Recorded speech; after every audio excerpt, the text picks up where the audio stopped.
Blog Talk Radio.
look out my window,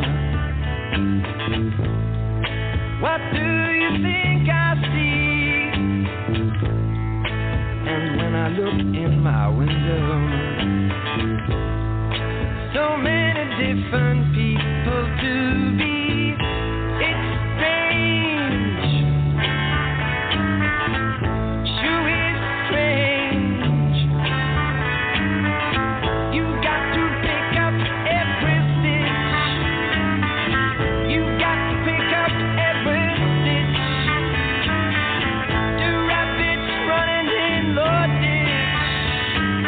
Oh no, must be the season of the witch. Must be the season of the witch, yeah. Must be the season of the witch. Where'd I go?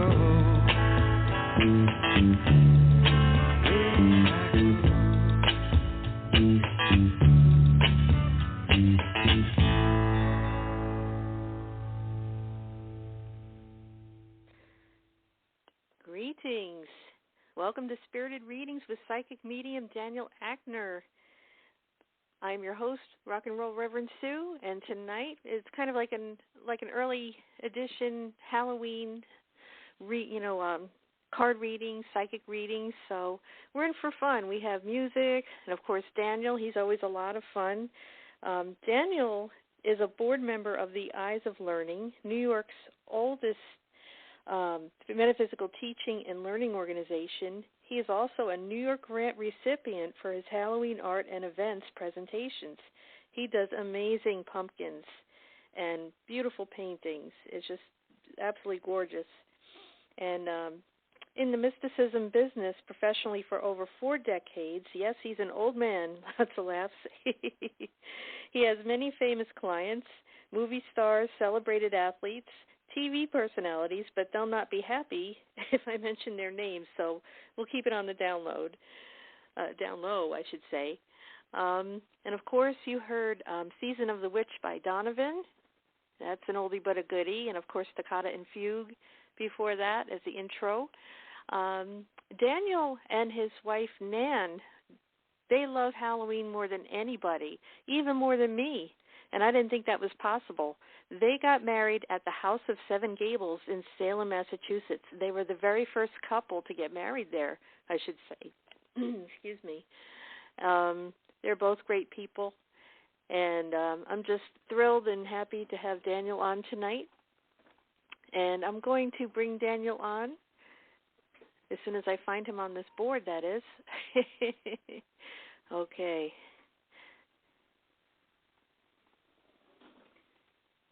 Hello, Daniel. Thank you for joining us. Hello, Rock and Roll Reverend Sue, and sometimes classical music, too. Yeah, that's perfect. That's a rhyme. My husband David likes to rhyme, too. We're a secret rapper. Yeah. And it's just so happy to have a Halloween enthusiast just like myself, even more so. Like I mentioned earlier, you got married on Halloween with your beautiful wife, Nancy. Yes. And that's just so awesome. And the very first couple, like I mentioned, that got married at the House of Seven Gables. We simply were the first couple to have the audacity to ask if we could be married there, and were pleasantly surprised to be told by Mr. Stevens, who was the administrator there, that yes, you can. But as the years have gone on and Salem has become less of a magical sleepy town like it was back in those days, it's become more touristy now. So they discourage marriage there now. I don't think they allow it in the house because everything's so vintage and historical. They just don't want any damage to the house anymore. So I'm glad we got in when we did. Yeah, that is so awesome. And tonight you're going to be doing a card reading. First, you're going to be doing a card reading for everybody. So I was just curious, what card did you come up with? Yeah, let me explain that. So what I've done is I've taken the cards out of the box that I keep them in, and I placed the cards face down. And this is, of course, a divination deck I designed myself when I was about, I guess, maybe 14. So it's a dog-eared divination deck, but at least I'm acquainted with enough to know what the visuals still are and what they mean. But I tend to face the cards down. I never look at the imagery at all when I'm choosing any divination card in particular. But what I've been doing the past few years is taking the bottom card as I place the deck down. I'm doing this now, choosing that bottom card. It's always an interest for me to see as well. And I utilize that as what I would call an unofficial first card for the reading. So although I did not channel it, I didn't choose it, I was not drawn to it, but it is the bottom card after having read quite a number of people in October that had smashing, fantastic readings. So I would imagine this is going to be a good vibe, and especially with the sun and moon still in Scorpio tonight, which it was yesterday. So we had a new moon yesterday and a solar eclipse, and that energy is still prevalent in the vibrational field now. The moon will not enter Sagittarius until about 6:45 in the morning tomorrow. So while we're speaking, you and I and the audience, we'll still have this intense Scorpio energy field, which is, if one is going to investigate vibrational fields that are beyond the veil, Scorpio is a good time to do it, especially at that time of the year when sun and moon are both in Scorpio. So as I pull that bottom card, it happens to be a painting of mine that I call Hermitage and Sanctity.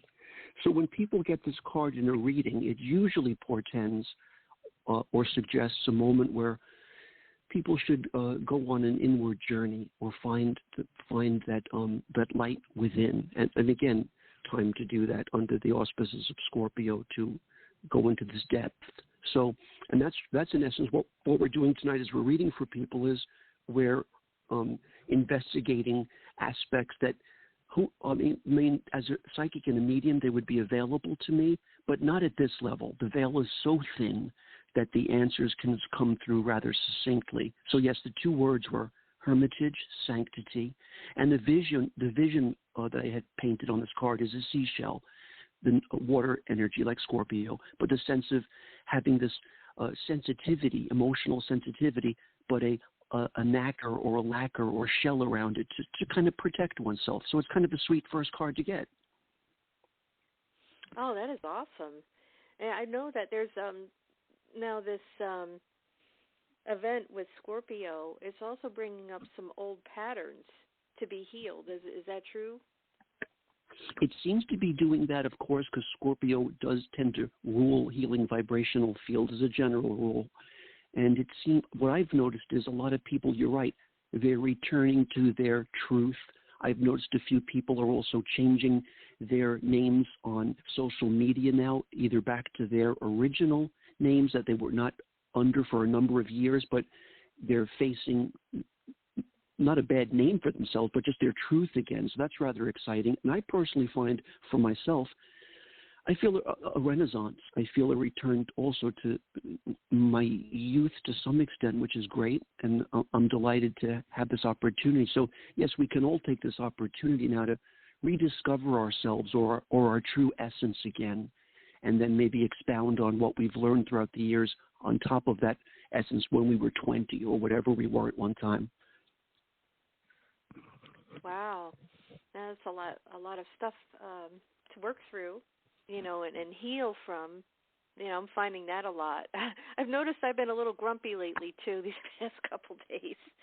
So maybe that has a lot to do. Maybe I was looking forward to all of my lectures and speaking engagements when the sun was in Libra. Of course, that's sometimes it could be a little bit more Venusian and gentle sign, Venus ruled. But now that we've entered Scorpio vibrations, the intensity is raw.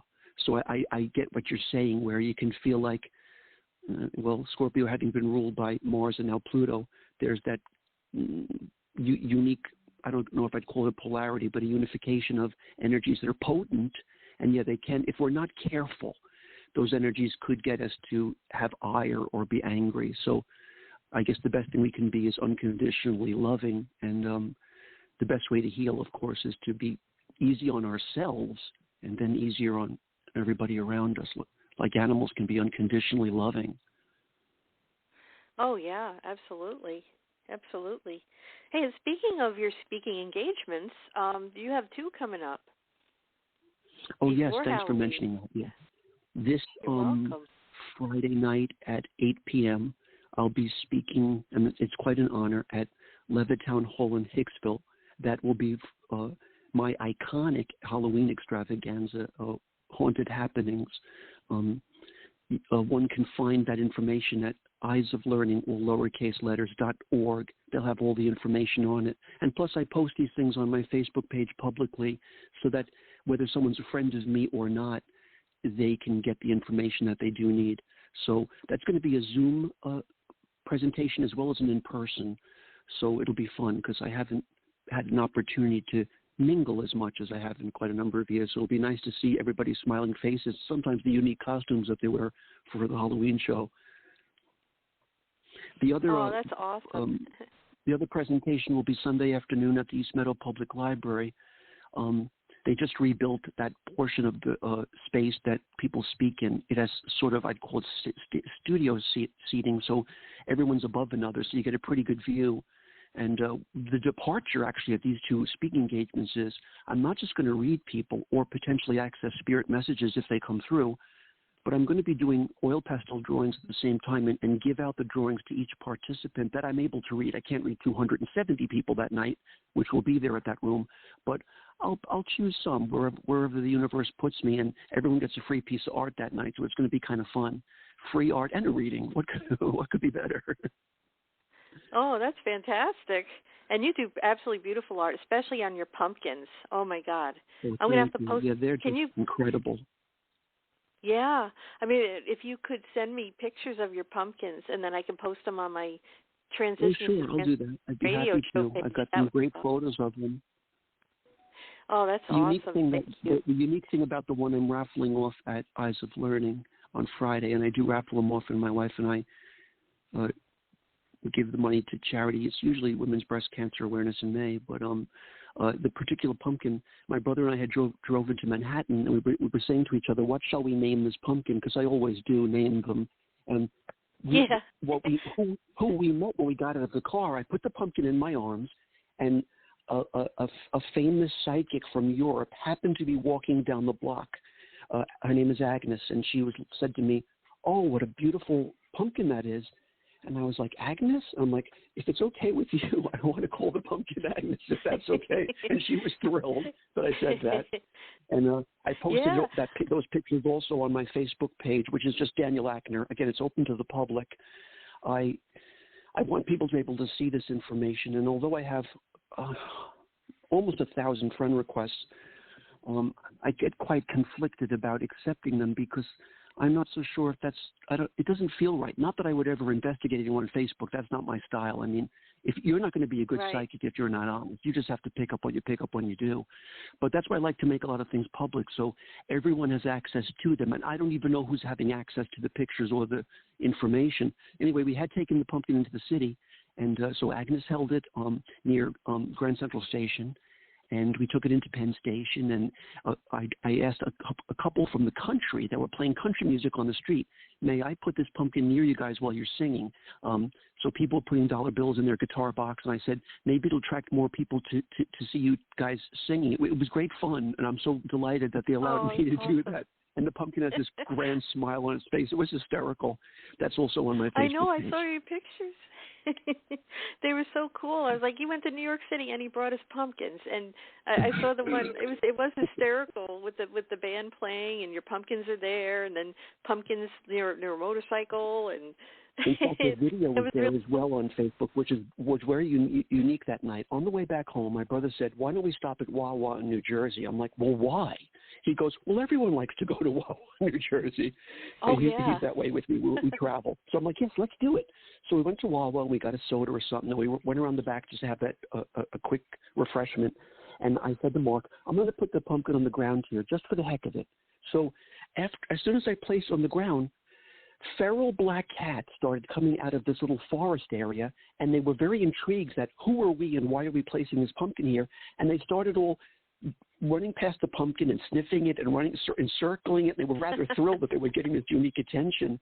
But I thought, what are the chances that 6 or 7 feral black cats are now dancing around this pumpkin? It was like, my God, the magic is phenomenal.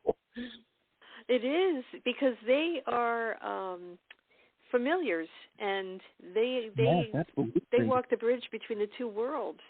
And for you said 7 of them? Yeah, and I figure when I get to raffle this off now, clearly Manhattan and New Jersey had put in some sort of, that night in particular, there was magic in the air. It was, and the cats for me were really, it was the ultimate. I mean, you couldn't have planned that if you were making a film and releasing Cats. It was just so awesome.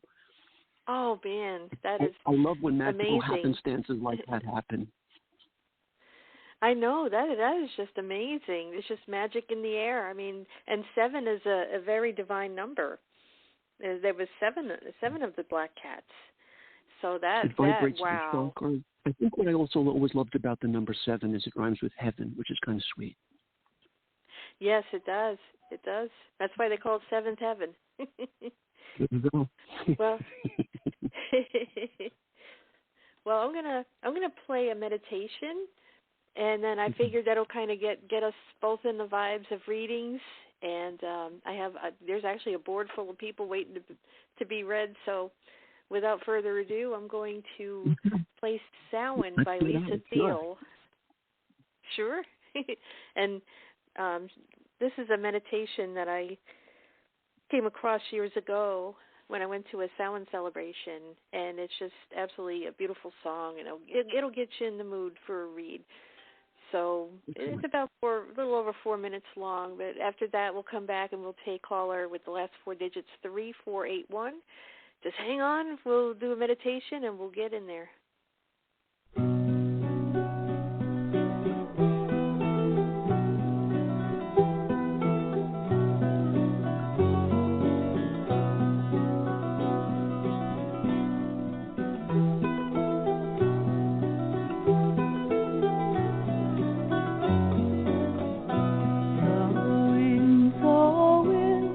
The ritual begins.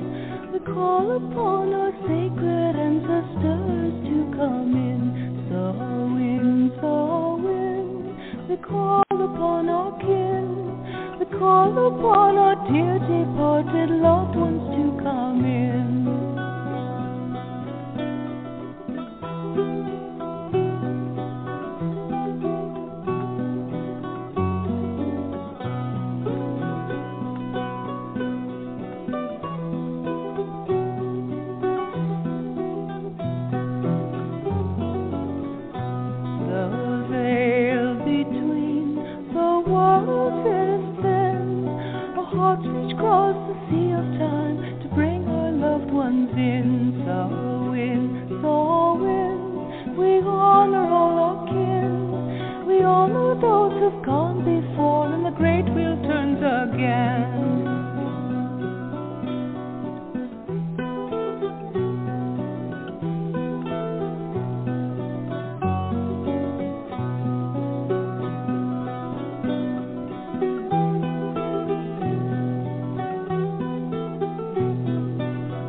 call upon our dear departed loved ones to come in.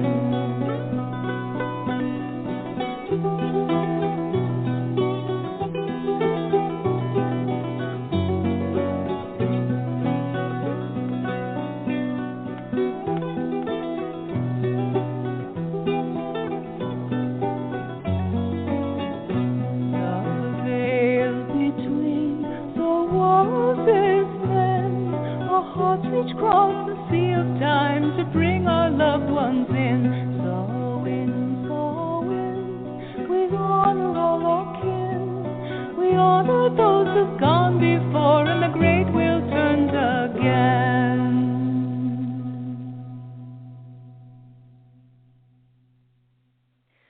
I absolutely love that song. It just kind of takes me away. Very relaxing. So I'm going to bring Daniel on.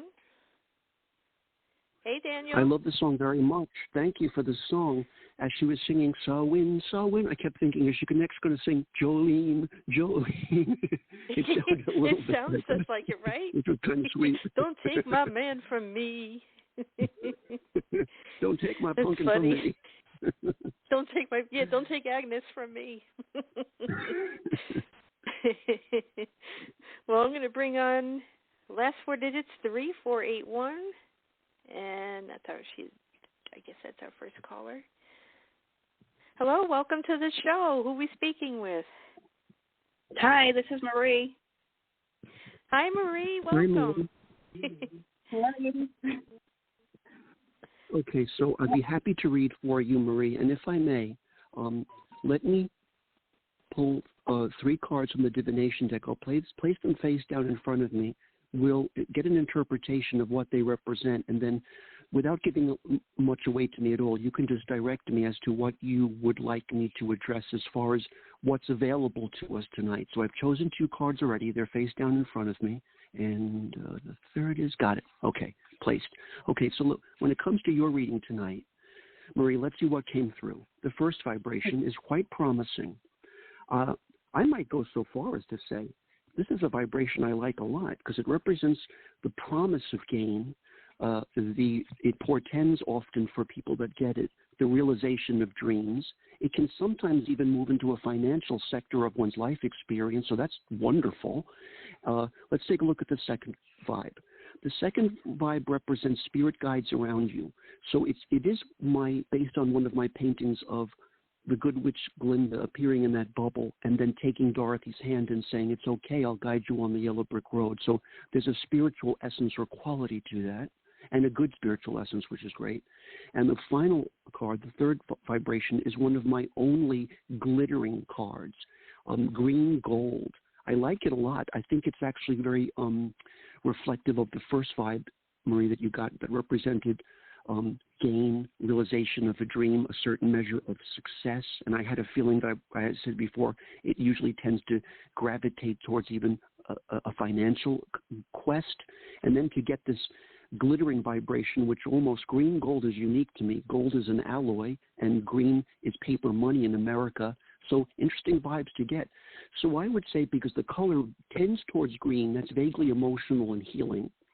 There's spiritual essences around holding a gal's hand, in this case Dorothy or Marie's, and then there's that gain or realization. So it's up to you, Marie. I know we have somewhat of expedited time tonight, but where would you like me to generally go and psychically investigate for you this evening? Just whatever you can tell me of future, from relationships, job-wise, what. Okay. What we'll do then is, because you're very receptive and open, and I thank you for that, let's indeed gaze into the future. But what we'll do is we'll allow the universe to pick for us whether it needs to be the landscape of emotions or love, whether it's business. Right now, because two of these 3 cards did point in a direction of the financial strata, perhaps that's what they are intimating. But let's see. So I'll choose some more cards and let the universe decide what we should be speaking of. Okay, so got one, got another, and a third card has appeared. Okay, so that was what the universe wanted me to choose, no more than now a total of 6. But they say this first. If the first vibration is vibrating to a relationship at all, or your dynamic with others, this is a card that sometimes I find does represent the unions between people, and a time where certain karmic energy between you, Marie, and others feel like it's ending or burning off, so that new beginnings can occur. So if you're considering the courage of saying, let's end this aspect of a dynamic and begin a new one, it seems that the time is near to consider this. However, as we do get to the notion of those promises of business or financial energy or even opportunity, what you are getting before that, the answer, however, is maybe it's the cards are trying to help me to understand you better, that you're a brilliant person that tends to process a lot. And frankly, with a vibe like this, if you were to get a 1 vibe, I would say, well, you're processing minimally, but you're actually getting a 10 vibe. That's the most processing you can do. So as it kind of gets towards, it's approaching, again, the number 9, which Kabbalists might call Yesod, or it vibrates to, again, at least in my readings, financial gain and a touch of emotional energy. It's a little bit of both. The good news here is things are coming to a shift. And if I was to suggest when that time frame is, and I do feel that people need that in a reading, I would say by Pisces.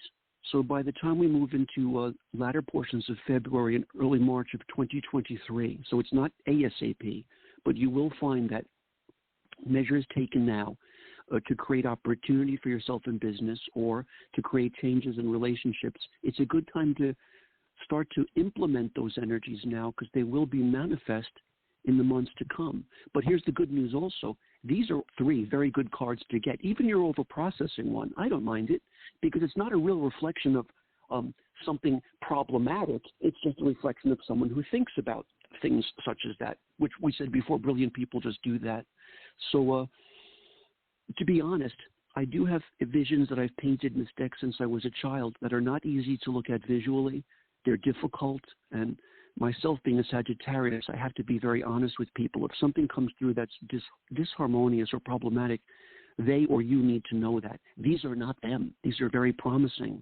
So you have a good experience in the next few seasons, next 2 seasons coming for you. So that's why my suggestion would be, now that I know they're goodly and now we know they're promising, take whatever steps your intuition or your processing tells you. Maybe I need to take these steps. Trust your inner voice, because it seems to be guiding you towards the one word you did get on this card that's screaming out at me is happiness, which is a great thing to be able to. I have the luxury of telling you this. You have a lot to look forward to soon. That's exciting for me. Yes, yeah, it is. I'm jealous. It's even grateful for me to say it. That's so awesome, Marie. Yes. And also, again, time frames are everything, because it's nice to see those vibes and to have promise in the air, even for the first reading we're doing tonight. But it's very significant to also put it in a time frame, so no one would have to think, when is this going to be, or have I missed an opportunity? Do I have to do something immediately? Nothing here suggests an immediate energy, but rather it's okay to be patient, knowing that it seems to me, for Marie, 2023 is her year. This is when a lot of things feel completed, challenges are burned off, and then new beginnings can start over. It sounds very interesting. So I'm glad That's that you good like news. to hear it. I'm looking forward to it. Oh, Well, I'm that's glad fantastic. to say the good things. So thank you, Marie, for being the first person I read tonight. Thank you. I appreciate it. Oh, we're so glad to hear from you. Thank you for calling in. I'll put your mic on mute in case you want to listen to the rest of the show. But Sure. we Great. look forward to talking to you. Hey, Marie. Yeah. Mm-hmm. Thank you so much. You're welcome. Bye.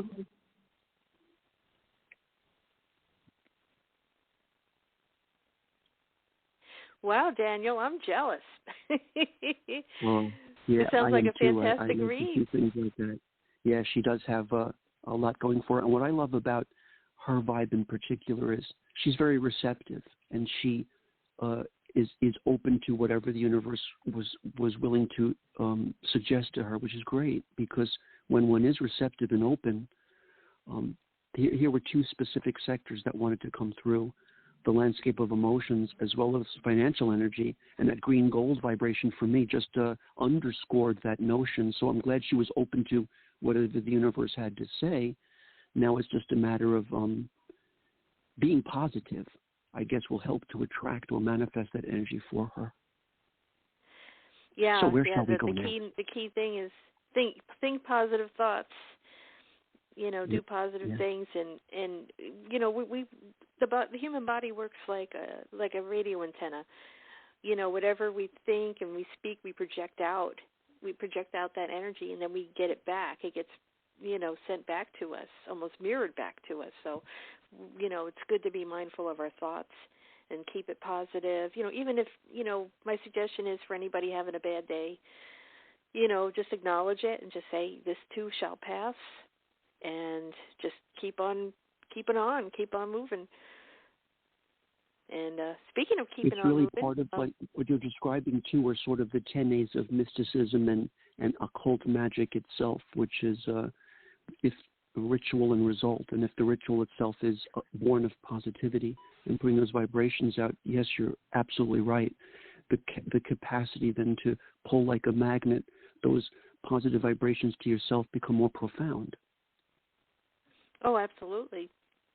I kind of had to learn the hard way that, yes, I did kind of, cause some of the things in my life just by my thoughts, because when you're used to things going wrong, you tend to accelerate it when you think, when you expect things to go wrong, guess what? They will. But when you start to change that script, you flip the script and you expect things to go right, then everything changes. It's so true. I remember when I was a little boy, I started to suffer from spinal problems and mobility problems, and then developed osteoarthritis in my right hip by the time I was 28. And I went to 3 separate doctors to get opinions because I just could not hardly believe it was happening to me. But I did start to realize that, Daniel, God has given you many great gifts. You're an artist, a psychic, a medium, and if the price you have to pay sometimes is these physical limitations, just accept it. There's no reason for me to be angry about it. Just work with it, and once you are better, dance again, which I love to do sometimes on Instagram or Facebook. Just dance around like having a fun time, basically, moving the body to the beat. And I find dancing is very healthy for me. I'm no professional dancer by any stretch of the imagination, but I whenever my wife and I go to a wedding or anything, and she knows I love this song, she's like, "Go ahead, Daniel, do what you got to do." Oh, that's good. That's good. Oh, someone's been waiting for quite a bit. I'm going to put them on. Last 4 digits, 8063. And we'll just get them on. Hello, welcome to the show. Hello. Thank you for taking my call. Hi. Oh, anytime. And who are we speaking with? My name is Claudia. Well, welcome, Claudia. Good to hear from you. Thank you. Thank you. Yes, hi, Claudia. And let me, if I may for a moment, Claudia, let me do the same thing. Let me choose whatever cards the universe is kind of directing my hands towards. The cards are placed next to me, and I've got one placed face down. I do feel that the universe is permitting me to go to a second vibration for you, and there is a third allowed as well, possibly a fourth. So I'll choose it only because the worst the universe could do is shut me down, and it might not make sense. But if I feel like I can go beyond 3 and maybe get more information, I just did. Okay, so let's see what we've got, and then you can direct me as to where you feel I should investigate. First vibration. The first vibration, Claudia, represents your aloneness. I would not describe it as your loneliness, but mastering that aloneness, or that ability to say, this is okay. I can walk this path by myself. I, Claudia, am strong. I find peace within myself. I can go there. Okay, let's go further. Nice vibe to get. And by the way, on this painting, which also has a Kabbalistic vibe to it, when I drew it many years ago, I wrote the word Yad on it. It's a painting of a woman holding a lit candle in front of a mirror. And Yad translates in ancient Hebrew to represent not just God's energy, but also the hand held to grasp something they say lit by God. So it's illumination or higher knowledge or awareness, which clearly to me you do have. What I like about it, though, is the next card you're getting next to it, because it's more unexpected. It's the little gal in you, the little person in you. So it's kind of rare to be reading for a person who has old spiritship in their personality and an ability to dive deeply into themselves and yet has not managed to let go of the wonderment or the little one in you, which is kind of sweet, or the vulnerable side of yourself. And the final vibration is pretty potent, too. It's my painting of the ancient Egyptian goddess Isis. But what I wrote on the image is self-realization, or allowing that realization to be utilized in one's daily life. And I find that when people get this particular image, because the individual themselves may now have gone through their own metamorphosis, or in this case, Claudia has done so. It represents a person who says, I no longer really require the caterpillars in my life or the people that are getting ready to transform. I, Claudia, now need people in my life that are at that transformed point. They'll help me towards my own realization. Frankly, I feel it could even make you a good authority figure or boss yourself, because I feel there'd be great empathy there for you if, again, others would allow that to be in your capacity to be in charge of a project or something. I feel you'd be very good at it because of your natural creativity and empathy towards others. But now hearing what came through, this depth of spiritual knowledge, the ability, though, however, to still hold on to the little one within you of wonderment and a capacity to even take on a leadership role if you would want to, hearing these things, where do you feel, Claudia, I might go for you tonight to investigate? What would make sense for you or help you tonight? Oh, my goodness. Well, it's a couple things, and you've hit on some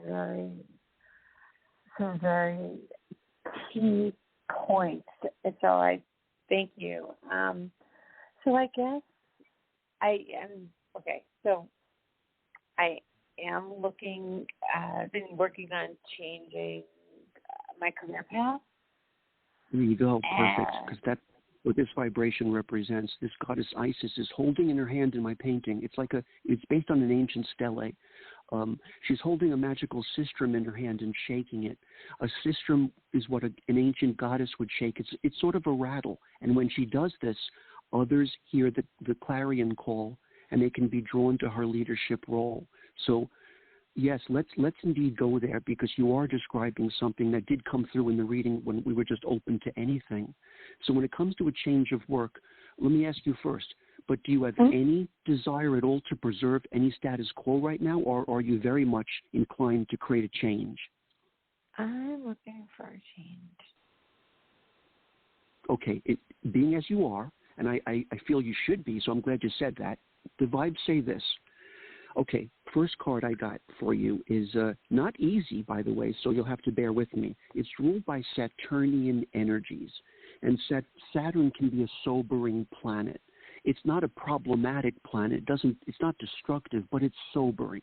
It makes a person feel like I have to face these realities.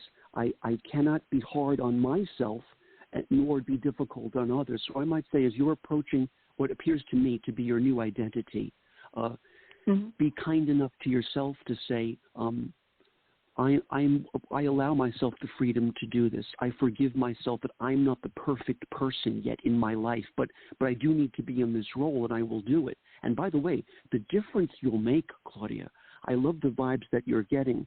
They represent, to some extent, I'd say, a little bit of a rebellious side in you that I like. It's the person in you that feels like, when I see things moving a certain way, when I, Claudia, see things going a certain way, I know where the flaw is. I know if it was switched up somehow, it would all make for a better mechanism or machinery moving. So you have insight, and I do feel that must not be easy for you at times, because sometimes in new roles or job descriptions or with other authority figures, they're not always so keen on someone that's got a vision. So I might say my counsel might be, and this is off the record from the cards, keep some of that vision to yourself a bit until you're more situated, and then allow some of that to shine through, and you will be able to ultimately elect changes in the future. Let's go further and choose one more vibe. And that's very important, because I feel emotionally where you've gotten to is, when I had said to you before, do you have any inclination to preserve status quo, and you did not go there, I can see why. It seems like you've metaphysically drawn a line in the sand. You have no desire really to return to a previous identity or responsibility. The time has clearly come for changes, and clearly you're ready for them, which is great. And what a wonderful power you do have. I must tell you, to get Yod, the heavens are on your side. To be a kind of person who says, I can do this on my own is great, because, of course, we love partnerships, but I love that you're able to do it on your own and still hold on to that joy and wonderment and promise that a little person could still have, which is so exciting. So good for you. These are great vibes. Again, the only difficult stumbling block is Saturnian. So the notion here is, let's say if people take their time or don't answer you quickly, don't allow yourself to be disturbed by that. They'll still get to you, but people will go through a process. And the good news is, when you are gotten to, you'll get a green light. It's just that you could lose a little bit of hope at first, thinking this seems to be lethargic as far as answers around me are concerned. But I don't think that'll take very long, because once a change does take place, it seems to manifest in, again, ways that are very promising and fruitful. So, yes, I'm glad that you've got this new identity in your consciousness. Definitely, please go in that direction. Thank you. May I ask one other question that I've been playing with in my head? Please? Is it okay? Oh, thank you. Oh, we can barely hear you. Can you speak a little closer? Oh, sorry. Is that better? Yeah, sorry. Yeah, it was a little muddled. I wasn't sure what I was responding to, other than I was thanking you for letting me read for you. So I guess I've had something that I've been batting back and forth inside my head. Or you know what? Don't even say it, Claudia. Think it. Let me go there. Let's just go right to it. Now, the vibe you're getting when you're thinking about whatever this is, it's not important that I know the details. What's important is I have the answer for you. And you're getting my painting called Spring. So, like Marie before you had to have a little bit of time still, Pisces energy, which will still take a little time. You're getting my beautiful image of birds collecting around flowers. But the notion here does say that whatever you're considering right now, waffling back and forth potentially about it, all signs are pointing to spring. I guess in this case, I'm assuming 2023, as a time when these plans should be implemented. And you don't have to, again, speaking of Saturnian energies, don't be hard on yourself if you find it's taking its time to make some of these decisions. You actually have this luxury, so take your time, because you're someone who also has various aspects of your personality, the many lives you've lived, and the wonderment. You can use both of them to your advantage, being hopeful, but knowing that things, as we get older, we realize they do pan out the way they're intended to. Seems like the older we get, the more we become the person we were ever meant to be anyway. And you're heading in that direction, which is wonderful. You're manifesting the true you. Thank you. Oh, you're so welcome. Thank you. Wow. I'm so glad you called in, Claudia. Yeah, so am I. Thank you too. Oh, and I just happened to have been in Salem about 3 weeks ago, and wow. we didn't get to go into the Seven Gables, but I was there. Oh, it was just, and that's I may awesome. ask you, because again, when I got married, when dinosaurs ruled the earth, and when I've been in Salem so long ago, and it was just that sleepy little village where I mean, the magic was in the air for sure. That was clear to me. But you couldn't buy a I Got Bewitched in Salem T-shirt then. It wasn't a touristy thing. So did you find when you were there that it was it uber touristy, or would you say not necessarily so? Yeah, of course we didn't realize it, but it was the fair, the festival. Oh, okay, so there you go. And also, if you're going to Salem, Massachusetts near October, you're asking for a plethora of human beings and everybody else to be there. It was my birthday, and so I went to go visit family, and they live like an hour from there. So we just happened to go in, and the funny thing is that the following weekend, so we were now officially in October. And they were like, they were sending me pictures from that they were capturing from the news about how crowded. I mean, it wasn't horrendous, but it was busy when I was there. Yeah. A week later, it was. Let's just say it felt like New Year's Eve at Times Square. Right. Oh wow! I believe it. It's probably jam-packed. Yeah, but how wonderful that you were there, because even if you did not have if they weren't able to equip you with a tour of the House of the Seven Gables, what I've discovered about that place and what drew my wife and I to be married there is the magic, the creativity of Nathaniel Hawthorne and his cousin Sophia Peabody. It's all on the property. You can feel it on the aura of it coming from the clapboard of this black painted New England home. You almost don't even need to be in the house to feel it. You can feel it all around the block. It's everywhere. Yeah, so I'm glad you got that opportunity. Thank you. Yeah, it's pretty amazing. It's one one of my favorite places to be, and I studied Daniel Hawthorne way back in the day. In the future, and maybe go off season, go in the spring, or which I've done too, or in the summer when people are not so inclined as much, and this way you'll get to enjoy that low key hum of mysticism that you won't get with people everywhere. I mean, granted, they're nice people that are attracted to the energy field. Absolutely. I've been there a few times.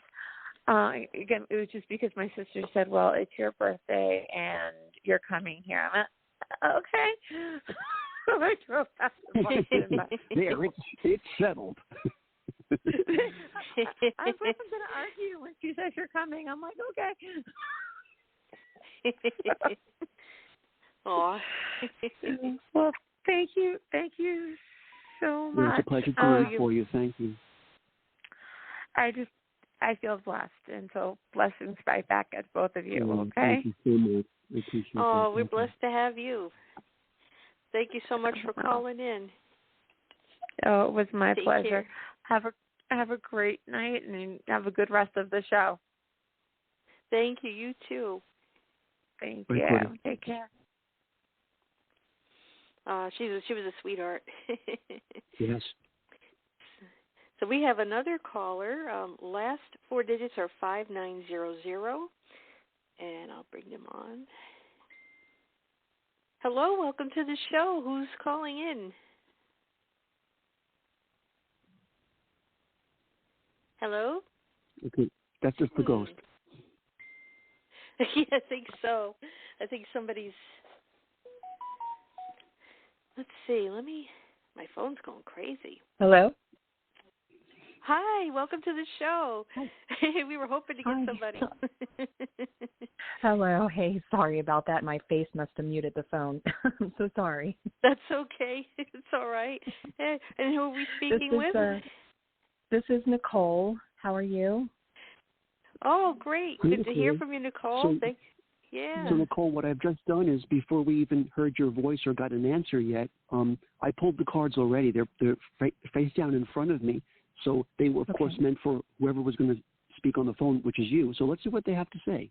The first vibration for you tonight is, it's a lovely painting that I was honored to add to my divination deck. It's my portrait of Charlie Chaplin from his movie The Gold Rush, and in this beautiful scene, he's huddled against the wall, hoping for the promise of Yukon gold. But it was snowing in this particular scene where it's falling on his cap and on his shoulders, and he just has a beautiful sweetness in his eyes. So I'm glad you're getting this vibration of that even though as we are approaching wintertime soon in the Northeast, there's still that promise that when everything's said and done, winter can prove to be a changing experience for the better. But let's go further. The next vibration can be a little bit more, I wouldn't say problematic, but it has more demands. It's Leo 9 ruled, generally speaking.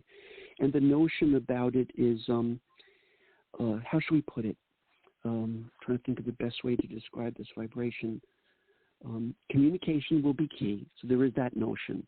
So I would suggest that whatever you would hope to manifest in the near future, don't wait around, let's say, necessarily for others to break down and make a text, a call, or send a message to you. But if you can bear it, think to yourself, I want to say my truth. I'm going to. And I know who you are. I can feel the vibration is you say it from love. You do say it from your heart. And if it does come off strong to some people, it's not meant to be hurtful. It's meant to be just honest. So if you can open up those lines of communication whenever you feel like it, maybe even this winter, it could be post Thanksgiving, or it could be around holiday time where maybe you might need to either accept an invitation during the holidays or invite people over that maybe was not your major thought at the moment, but something to consider. I feel it would be a wonderful gesture on your part. And I love the word that comes after you doing something like this or embracing these notions. The word is victory. And no one could get a victory in life unless they've kind of faced some form of struggle. So I'm sorry if a part of you could feel like, yeah, I know where those struggles are, but here's the good news. The next step after that is victory after all. So may you hold on to your vision, Nicole, as much as you can. Believe in your vision. I feel your vision is the right way to see things. And again, remember, communication will prove to be the key in the next season or two. Okay, so that said, that came through before we even asked a question, or if I was sure I was speaking to Nicole yet, but now that we've gotten these vibes, where might you like me to more specifically go with these energies? Is this something you feel does deserve a more intense psychic investigation? Well, it's funny because everything that you've said I've already actually started doing, so... the communication and just kind of going forth and doing my thing. And you didn't need my counsel. You did that on your own, which is wonderful. Yeah. Thank you. So, I mean, if there's anything extra that you may want to share, Let's take a look. And I do, if you don't mind, I do have a question for you. I actually work as a psychic medium myself. I work for an online company. I've been with them for 10 years, and about a year ago, I lost someone that was very close to me, and I had a very hard time connecting with them on the other side. I had seen him in dreams date like maybe 3 or 4 times, but for some reason I really felt like when he passed that I was going to be able to connect with him very easily, and that was not the case. And it really took a toll on my mediumship abilities for a while, and I was just wondering if you had anything maybe to say to that, or if this person is maybe willing to come through to connect with me, or whatever you feel. What's so interesting for me to hear this from you is before you even said this, spoke of the passing, the card that I had turned over, I was taken aback by, because it's the only card in my divination deck that does represent the passing of an individual. Now, it's not the death card per se in a reading. A lot of my cards have very little to do with tarot, but as we know, a death card can represent transformation. But what I've discovered with this particular painting is it always represents, though, a person that has passed. So let's get to him in a moment and start first with your identity as a psychic medium for an organization. Clearly, I'm convinced that your abilities are profound, and I hope they understand that too. I suppose they do, or you wouldn't be there. So always trust your intuition, even if you feel it's tested sometimes by, let's say, not being able to communicate with a certain individual. So there may be that vague block, but there's no way that I would be convinced ever that you're not in tune with your strong natural intuition, which is very clear to me too. Now, as far as he's concerned, the card that came out is one of the only cards tonight that has no numbers or no verbiage on it at all, which does kind of shock me. It's just imagery, but it doesn't say anything, which does make me wonder what's that all about. But here's the as I'm pulling secondary images while I'm trying to get past this visage, I'm getting the energy of love being poured from the heavens from him to you. I do get a lot of what I would describe as Venus and Cancerian energy, which represents someone who wants you to know you're so much family to me. You are my family. You, Nicole, are my spiritual family. I feel as part of the message. I'm trying very much not to put words in someone's mouth, but it's the feeling I'm getting from him is that these are things you need to know, that you are very treasured, that having loved you and known you is a great treasure to someone like this, because they understand your inner and outer wealth. This is someone who, it must be such a loss for you, because this is clearly someone who understands you in ways that not many others probably do. So it's such a wonderful sensation for someone to feel, well, rather to feel treasured and to feel unconditionally loved and brought in as if you're my spiritual family member, whether we're blood or not, is such a nice feeling. But I have to agree with you. I do feel the vague blocks about the vague incommunicado, and I don't feel it's intentional at all, of course. I mean, because I was able to override it, but all I could say is what the imagery is making me feel as I gaze into my own consciousness. I feel water and a full moon, which it's not tonight. The moon is showing no light tonight, but in the imagery, I see a moonlight reflecting on the water, a lot of reflection. I see trees growing next to each other. It's a unique imagery, but if someone like this is trying to let me see reflection, it seems that since this individual has passed, they have gone into a much deeper state of self-reflection than this one has ever gone before. And it must be so intense that it might be taking time, and time is so different on the other side. It's taking time for someone like this to come out of that this process of self-discovery to be able to communicate as effectively with you as they want to. Let's go further, by the way. The final image I'm getting is a man's vibe who is indeed in a forest with a stream behind him. So this is someone who seems they're trying to, I mean, when I see lots of images of nature around someone, whether they're in spirit or on earth, clearly this is someone who's trying to now heal themselves of even to extent the severity of what took them from the world, and then understanding that can be done, can reclaim themselves. So I might push one step further and suggest to someone like this, when would you have the capacity to speak to Nicole again? When could you be more apparent to her? Now, the energies that are coming through do require, though, from this one's point of view, a little bit more creative digging, healing yourself, too, over the process of losing someone like this. That things have to be done right, but also very moderately. I feel it's a very unique counsel to have to give you to say, do this, try to continue to make this connection, but don't do it too intensely. Do you find you've been grieving? I hate to say well, but sometimes that's what we do. We have to almost grieve well or grieve a lot to get over. Do you find that you're still deeply in that process of grieving? Or that a lot more acceptance has come in? I feel that the acceptance has come in.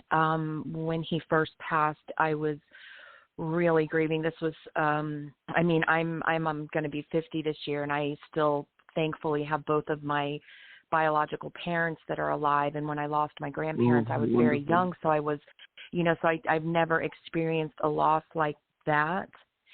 And he was so special to me. Like, he was a soulmate to me, and I had seen in dream states, and in the time that we were together, I had many visions of us being together in past lives, and we were so connected. He understood fully about the work that I do, and he was accepting of it. And so I did grieve very hard, and now I'm in the acceptance state. And it really makes a lot of sense of what you said about him being in a reflection and healing, because when I first seen him in dream state after he passed, we were at this school, and it looked like my old elementary school, but we were at a school. Wow. And I remember seeing him, and he was kind of in a grassy area outside of the school, and he was pacing like frantically. And I remember calling to him, and he couldn't hear me. And I remember walking up as I was trying to get into the school. There was like a security guard there, and I'm like, I got to get in there. And they said, no, you can't go in there. And it really did make me feel like kind of what you were saying. He's in a healing process. He might be like at what we'll call an elementary school stage of coming back to himself. Yes, and realizing, clearly, I felt like I'm sorry, go ahead. I was going to say, it's interesting that the way the image that I see of him is, it's almost as if the school was to my back, so I couldn't see it. But you got it in your in your theater of dreams. A school's representing learning and teaching, and then what I'm getting is more of where he specifically is at, which is underneath this tree. And yes, on this grassy knoll is a nice way to put it. And there's a sweet little creek or river in the background. This reconnection to nature. But yes, definitely pay attention to those dreams. I wish my father was still with us. He was a dream interpreter in the Hamptons for many years of his life, and he was so good at it. But clearly your dreams are speaking for themselves. And I find when any spirit is able to communicate via the theater of dreams, they're clearly in a more heavenly space where the highest authorities in heaven have allowed a person in spirit to make communication in dream, because not all do or can, but I'm glad that I hear from you that he's had this luxury to let you know by doing so that he's okay. And I'm glad that you're validating for me too that you might suspect he's still in this state of reflection, and this could still take a little time. I'm getting a sense of timelessness here. The numbers that are coming through, but I don't know where to place them, are 14 and 18. So I'm not really sure whether I should say next month, or I'm not really sure what to say about them other than for whatever reason, those are two numbers that are coming into my consciousness as I'm connecting to him. Okay. And that final imagery, which is very sweet, even though it is a card that if you hadn't mentioned his passing, I would have known immediately that that's the case here by looking at this card. The imagery does show two trees that grow side by side, and that's quite unique, because most often we'll hear about people that talk about, our past lives together, and maybe assuming it was human being energy, but it almost feels like you two have been able to transcend even the humanness into something more beyond that, more magnificent, into the energy field of trees which speak to each other through their root system. And how lovely that you could both be considered together in his eyes as trees that still grow together, even in his moment of reflection. So in theory, his body is gone, but his spirit clearly is very much with you and pours a lot of love into your very being. So please continue to trust that. Know that he is around, even if the communication does seem a little muddled. I agree with you. I see it too. It's hard for me to get past that veil, even at this time of the year when the veil is gossamer thin, and that should not necessarily be happening. But there's no doubt in my mind that it's got nothing to do with your actual metaphysical abilities. I find them to be amazing, frankly. The organization you're working with should be very happy to have you. Thank you. Thank you. I feel that they are, actually, and I have a lot of amazing customers that they're repeat customers, and I think in our line of work, even with Reverend Sue, we help so many people, and it's really good because we don't always get validation from people, but I can say that my customers on my psychic line have given me tons and tons of validation and saying, you know, you've helped me grow. You've helped me so much in my life. You know, I wish I knew you personally, that we could hang out. And I love what I do. And I love hearing you talk. And Reverend Sue and I, we talk all the time. And she actually today, I think it was today or yesterday, I think it was today, validated with the passing of my friend. His name was Dale. She said you two are very much still connected, which is what you just said too. So that's big validation too. So and how wonderful! And I'm so happy that. to hear that you are indeed owning your ability, because yes, I am as convinced as you are that with your empathy and unconditional love and ability, you are able to influence people in an extremely positive way, which is not only a wonderful blessing to you and others, but I'm so glad that you're very cognizant of that blessing. Thank you. Yeah. Thank you. I've worked very hard to get where I am. And Reverend Sue, she's been with me pretty much from the get-go of it. And she has helped me. She is such an amazing person. I don't know. There are times I don't even know where I'd be without her. So. She's such a sweetheart. Because I lean on her quite a bit. Tonight is an example where she's been a catalyst by which you and I could speak to each other, and I can hear in the timbre of your own voice that kindness and gratefulness and that just the genuine energy that's coming from you. So what may happen is, because it's not a moonlit night and because we're heading towards All Hallows, it's possible that by you and me speaking to each other, and me having done this kind of spiritual work my whole life, we may have opened the window or the door a bit more than it had been opened previously. So don't be surprised if you get more messages sooner than later from him, because we helped, or I had the luxury of helping you maybe open the door a crack more for him, which is maybe all he needed was a little extra open window, so to speak. That is very possible. You know, maybe my energy was not as strong because maybe my thoughts that I carry, or I'm not sure. And just very super recently, I had a dream of him. I was just telling Sue this, and that it looked like I was looking through this oval window. And if you can kind of imagine in your mind, the look that it was to me was that it almost looked like I was looking through the wall of like what a baby in utero would be looking through. It was kind of cloudy, but you could see. And I could see him sitting in this beautiful home, and he looked so healthy, and his hair was really long and down because he was Native American. Well, is Native American. And but he just continued to look down, and I just remember just watching him, and that was it. What I love and it felt good to see him. Validating this about his Native American ancestry is that that's probably the reason I'm getting placid water, moonlit reflections in trees, because Native Americans were very well known to worship nature in a very positive way and to treat it as with great homage. So how wonderful that, and also the notion of this oval you're speaking of. I love the fact that you spoke about embryonic energy or the unborn, because it almost strikes me as oval shapes can be very egg-like, or they have the promise of what comes after this phase into the next metamorphosis. So how unique. I'm very attracted to round windows or oval windows. Whenever my wife and I are driving around and looking at architecture and I notice someone's got a round front window, I'm always like, oh my God, I would love a round window in the house. I know. That's so funny. I know. I'm a big fan of architecture too.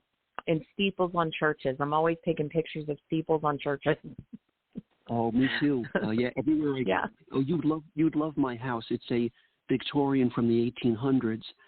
It was owned by Robert Kelby, who was the first historical librarian in New York City before the turn of the last century. And it's got a lot of spiritual activity, and it does have turrets. So the day I saw it, my wife and I had looked at probably 75 homes, but when she took me to this one, it was like a scene from a movie where the whole back comes right to you, like it's a cinematic scene where everything seems to be rushing towards the back of you, like it's only done by camera work. But I thought to myself, I'm envisioning my future right now. We belong in this home, and she agrees. Right. Between the pocket doors and the Gothic architecture, it's like, oh my God, you can't find this anymore. Oh, that's got to be beautiful. They're trying to duplicate it, but modernists don't seem to be doing such a great job of duplicating. No. That vision has been lost. Maybe it's a good thing. I don't know, but I think it probably maybe is a you good just have thing, the last of the here in best. New York. When I see here in New York that they're trying to at least replicate Gothic or Victorian homes, the good thing is at least these homes have better heating and they have better insulation. And even though these old homes are built like ships and they will last a long time, they don't have some of those energy efficiencies that were needed. I think the most energy efficient thing I have in the house is 3 separate pocket doors and 3 fireplaces. But fireplaces basically just suck the heat out of the house anyway. Right, right. Yeah, that wouldn't have been anything I would have thought about the efficiency of it like that. So that's. I mean, when in fact, with most of the walls of the house, they're all plaster, so the architecture is quite unique. But when sometimes the plaster splits because the summer can bring humidity on Long Island and the plaster can react to it. But what you'll find is the only I wouldn't describe it as keeping warmth in the home, but the only insulation we really have is horsehair. They used to, in the old days, mix horsehair with the plaster, and so that's the great insulation of a home from the 1800s. Wow. I've heard that before. My ex-husband, he did plaster and stucco. I've heard that before. That's very interesting.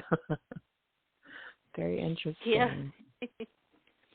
Hey, did you know, Daniel, I was fortunate enough when I was young to buy a Victorian because knowing what I do now at my age, I'm not a Mr. Fix-It. I could paint the house and do a beautiful portrait of it. But unfortunately for my wife, I'm not the kind of guy that can fix all the things that are wrong with a Victorian. Nowadays, it seems you need specialists. Even the dental molding around the house. You can't even find people nowadays that know what dental molding is, much less repair it. Right. Right. That's so true. It takes a lot of courage to own an old house. Yes, it would. Yes, it would. Yeah. And a lot of patience on your wife's part. Yeah, absolutely. Thank God. Hey, well, yeah, Daniel, it was a pleasure to speak to you, and I'm so happy that by speaking together tonight, I hope that by making this connection, we are able to allow someone in the heavens to ensure for you that connection's still solid. And there's no doubt in my mind that your intuitive gifts are profound. It's just now a matter of not second-guessing your own abilities, but he's been kept at bay a bit himself as he's reflecting, but that won't take forever. That's just a moment in time, too, that he needs to return to his truth.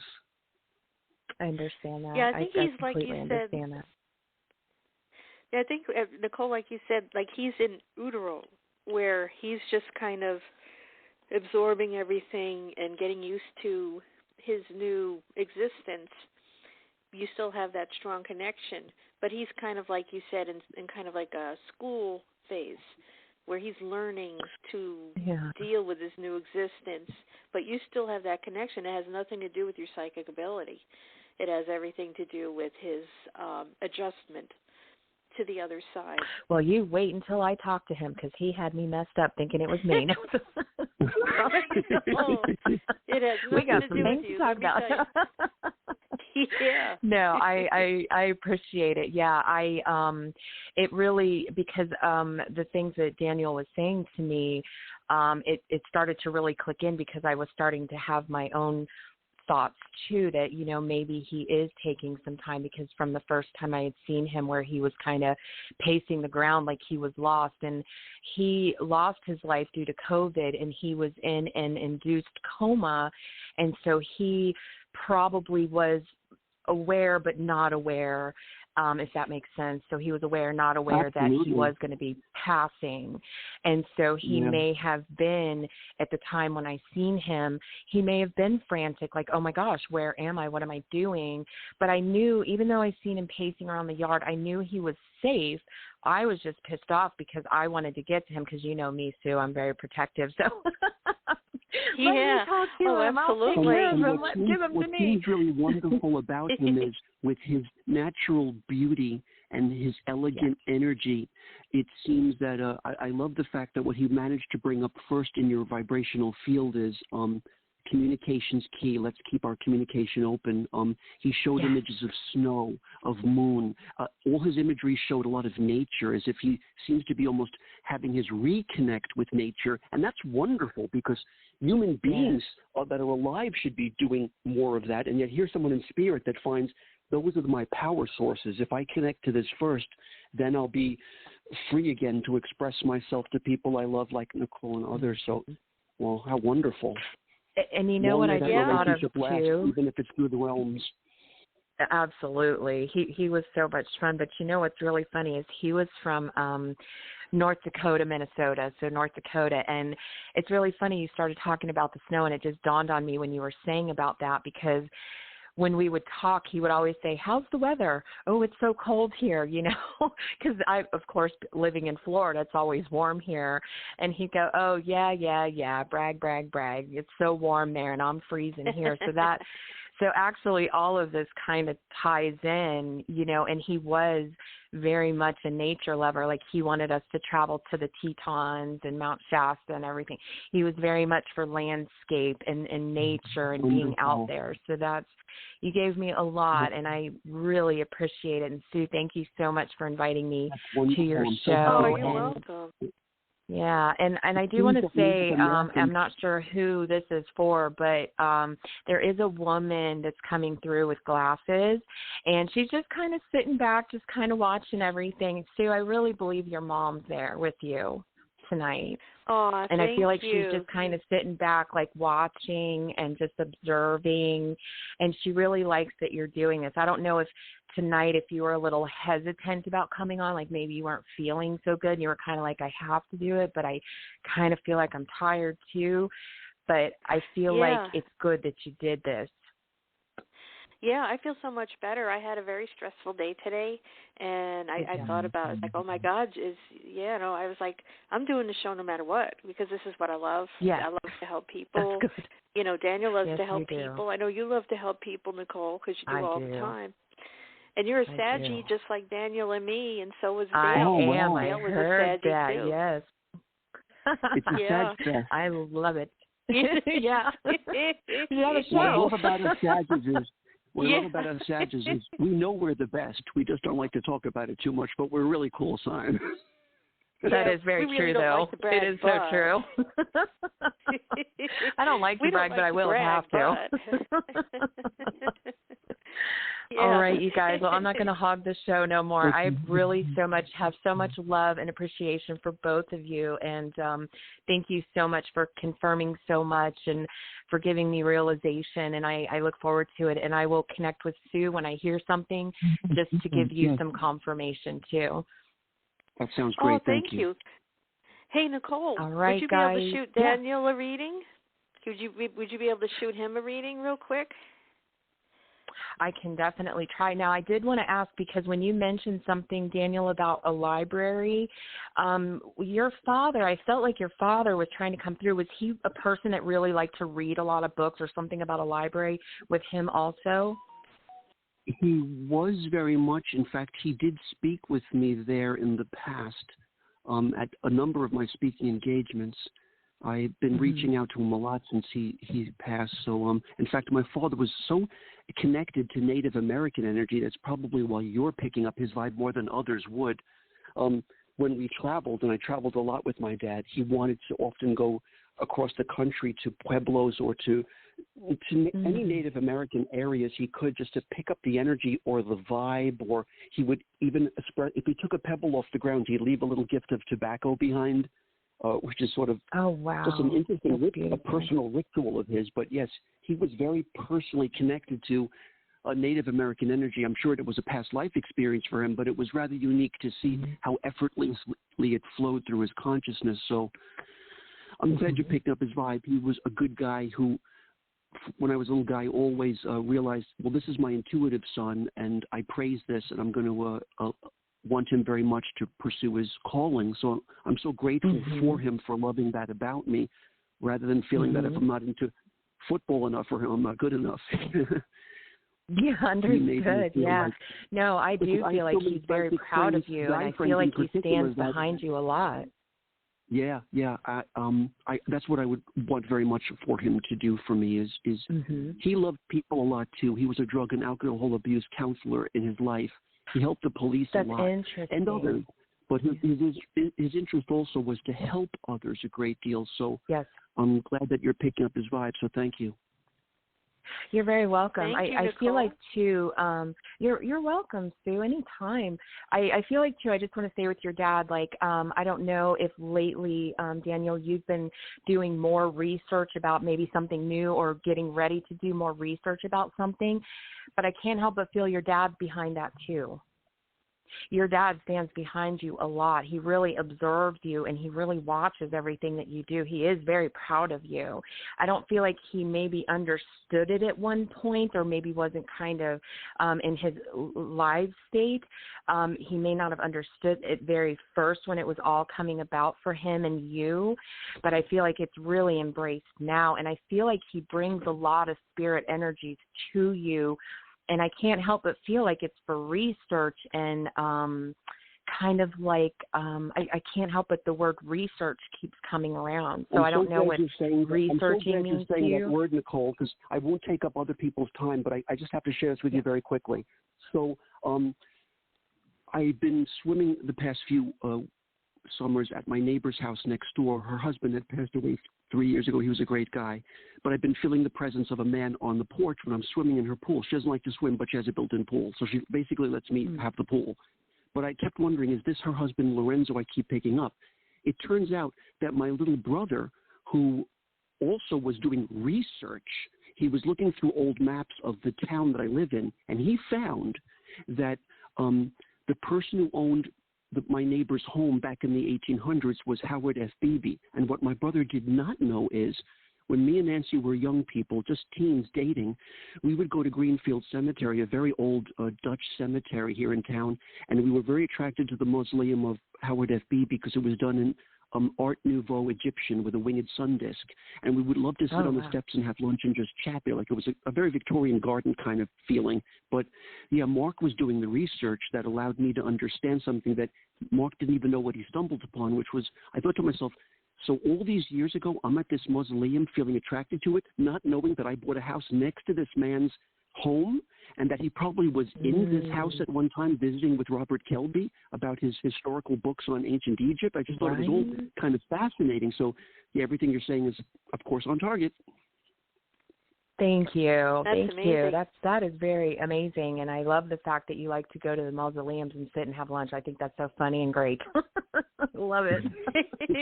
Sounds like me. All right, we're not going to hog the show no more. I enjoy you guys so much, Sue. Thank you so much. Good night, guys. Bye. You're welcome. We love you. Bye. Bye. Bye-bye. Bye-bye. She's great. People are waiting, but clearly I could speak to Nicole all night. I know. She's just like us. It's amazing. Yeah. I'm going to take caller 8312 next. Hi. Hello, welcome to the show. Who are we speaking with? Thank you for taking my call. My name is Dion, and I'm also a Sagittarius. How cool is that? We're having a Sag Fest tonight. That's so funny. Well, our moment is coming. Tomorrow at 6:45, the moon will be in Sagittarius for the next 3 days, so that'll be working for us. Oh, that's awesome. I like it. Yeah, us too. So Daniel, what do you Dion, have? let me, if I may, choose some cards for you first, Dion, just to see what comes through, and then you can make the decision as to where we should take our investigation. So here are the vibrations that are coming through for you tonight. First vibe. A person who takes her responsibilities very seriously, and also a unique happenstance in these readings. Animals that recognize your goodness, your goodliness, and your presence that respond to you. So anybody that gets a good response from animals, to me, is very special because they're so pure that they know who the good ones are and who are not. They'll be attracted to people like you. But that aside, I do feel that you take any of your responsibilities very seriously, and you never slack off on them. However, I do pick up the spiritual side of yourself that sometimes feels the great heaviness of just life's gravity itself, which keeps us down to earth so much, when I feel that your spirit very much longs for greater freedom. So I would imagine that some people that don't get that as much around you might feel like, well, when it comes to Dion, the body's there, but where is her mind at? Why is she? Where is she right now? But I get it. I like it. I feel you are reaching for the stars in your soul, but I guess you and I both, we all have to work on, I guess, a lot of sometimes our groundedness, which is easier said than done. But let's go further, because I like the next vibe very much. This portends something to look forward to in the future. It's lucky. No one's gotten a vibe like that yet, where it's just sheer luck. It's not something that one manifests or that one hopes for, but it just will come to you. I would call it the possibility for a breakthrough or an incalculable factor. When vibes like this come through, and I know that you're a hardworking person, or that's what you hope to be, and you can excel at it, but I do have to say you're going to be moving into a more of a lucky episode in the next few months. So if you do feel a voice within yourself, a moment of luck, I might act on it. I very rarely feel comfortable with telling people, why not play a lottery ticket, the so-called you have to be in it to win it stuff. But I do feel in the future, at least after the 10th month, so we're in it now, it's almost over after All Hallows, if you ever get that mood of feeling, I feel lucky today, maybe I might lose $1, but let me try. I would have to say, even though I don't want to say it because it sounds silly, maybe consider a lottery once in a while, because I feel something very unique could happen for you. And if you should run into those millions, please remember your old pal Danny.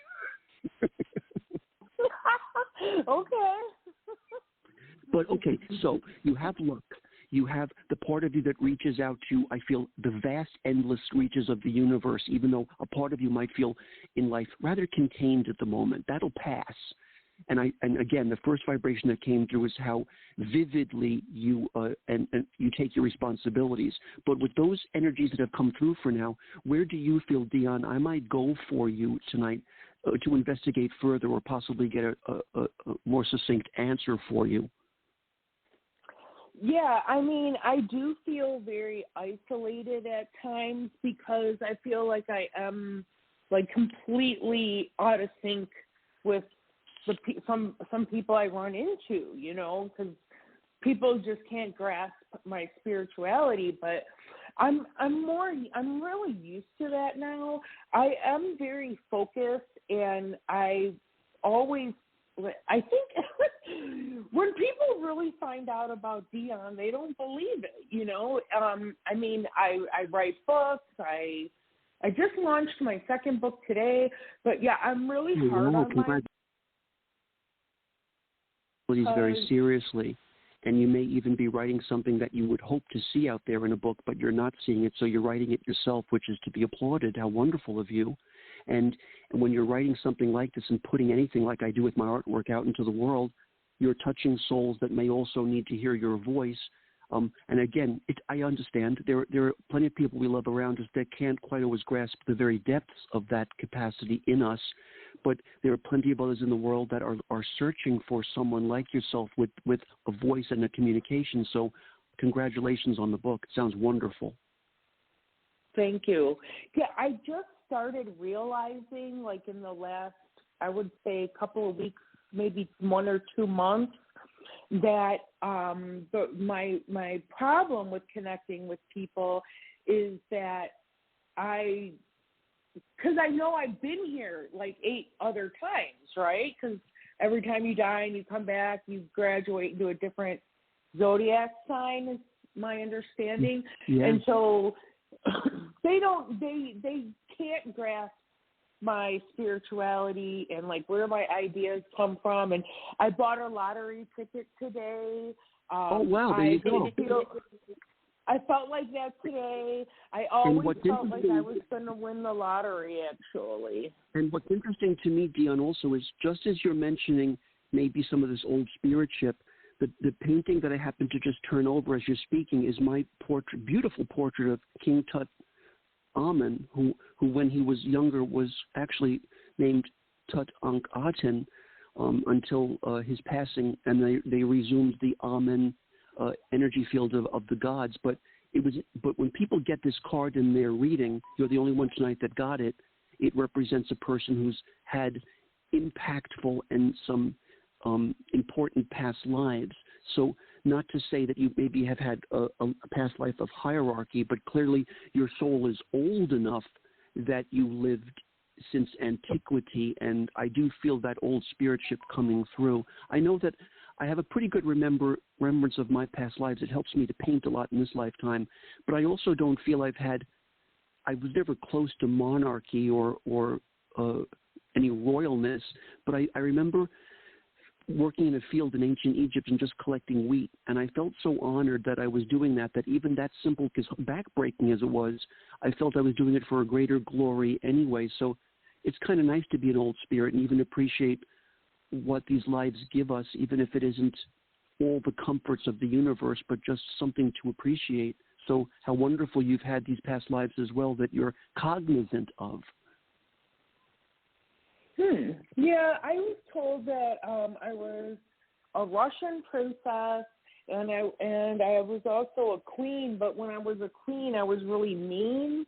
And so I think through my evolution of my soul, that now what I've been working with is because I've been very isolated writing the book and just things like that. Yeah. And I was hoping I was going to be coming out of that period of isolation soon. And I feel like that's what you were saying earlier, but that just it gave me a chance to be able to be more relatable to people. Instead, I used to expect them to understand where I was coming from. And now I expect them not to understand where I'm coming from. Well, it's also very visionary and kind of you to say that here you are willing to explain yourself where we don't have to, but you're willing to in order to make that impression or make a better connection with people. So, yes, you should see the visuals here. They're quite interesting, where a woman has a house with the lights on, but the room that she's working in is more darkened because there was, yes, a quietude, or in your case, the solitude, but now her spirit exits out of the house saying, I'm free or ready to embrace my expansion. And then that card you got next was the one that said incalculable factors, breakthroughs, and even possible fantastic gains. That's why I was willing to say lottery now you're entering into that moment of your life where you should be embracing that luck moment because, yes, it is coming to you, but clearly it's not just because it's finding you, but rather you've worked hard towards that goal as well. And even if let's say you never discuss your past lives with anybody, it's not necessary in the book that you did. You're at least expressing who you are and lessons learned to others, which maybe they very much need to hear. So good for you. I'm so glad you're able to express this.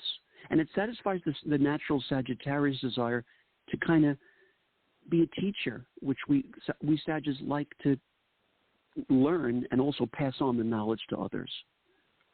Oh, my God. I was dying laughing yesterday because I said to myself, okay, after I relocate, which I don't know when that's going to happen, but I'm working on it, I'm going to get my yoga teacher certification.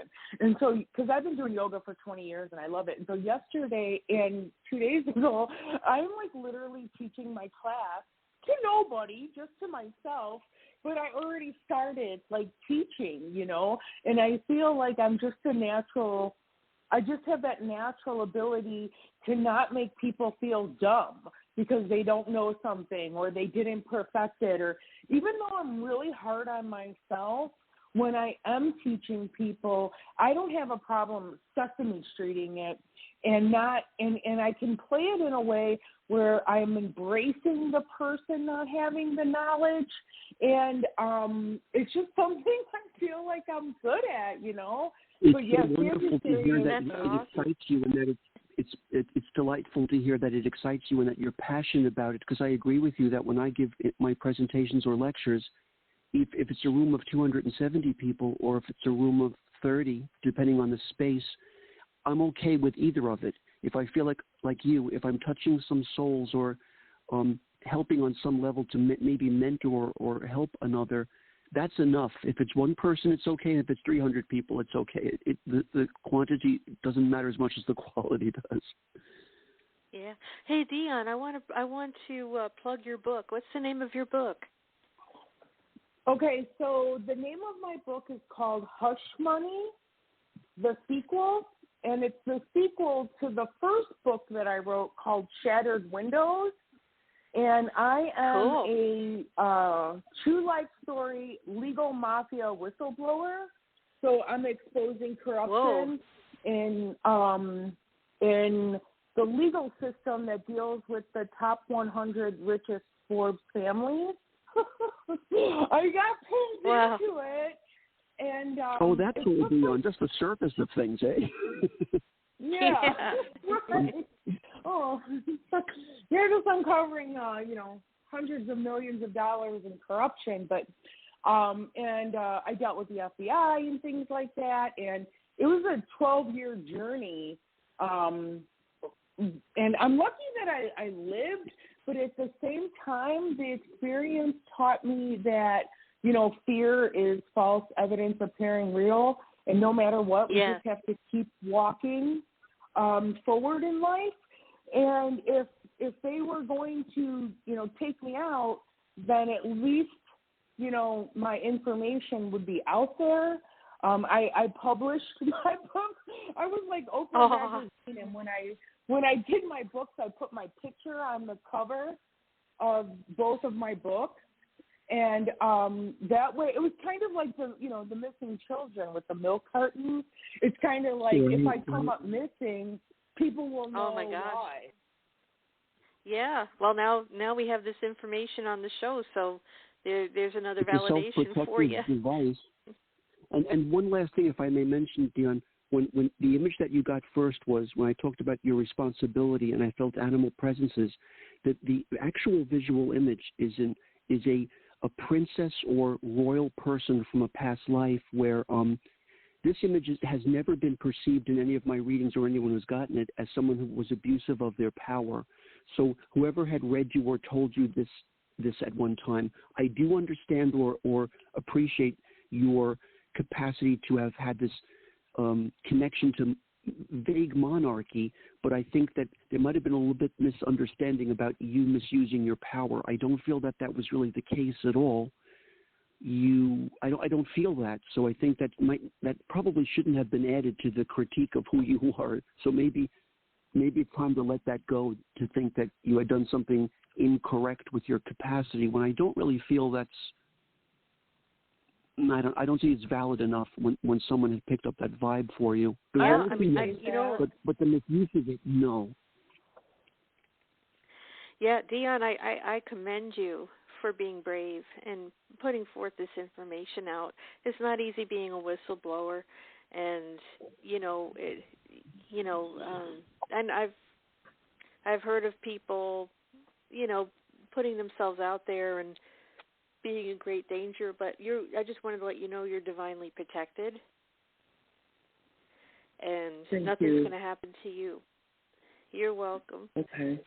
But thank you, because I do worry about that. And just one more thing I wanted to tell him was I do have an unbelievable connection with animals, and especially dogs. I mean, I love all animals, but especially dogs, and I even put my dogs on the cover of artwork for my book, because I want everyone to have a dog, because they're awesome. Yes, I love dogs. And I agree with you. I love my cats. There's something about dogs that are so absolutely pure that that dogs know it. They know a person's truth. If they look into your eyes and see it, they can be very drawn to you. So I'm so glad you're mentioning dogs in particular, because they have such a impact and connection with human beings. It's a very unique experience. How lucky we are in the world to have them. Yeah, it's true. Agreed. Well, thank you so much, Dion, for calling in. I definitely want to keep in touch with you. If you could message me on the Transitions to Transformation radio show page on Facebook, That would be great. I would love to talk to you further about your book. That would be awesome. Okay, and thank you so much for the wonderful reading. I really appreciate it. You're very welcome. Thanks. Nice to meet you, Deanna. Have a good night. What a treat for me tonight. Thank you. Good night. You're welcome. It was a treat for us, too. Aww.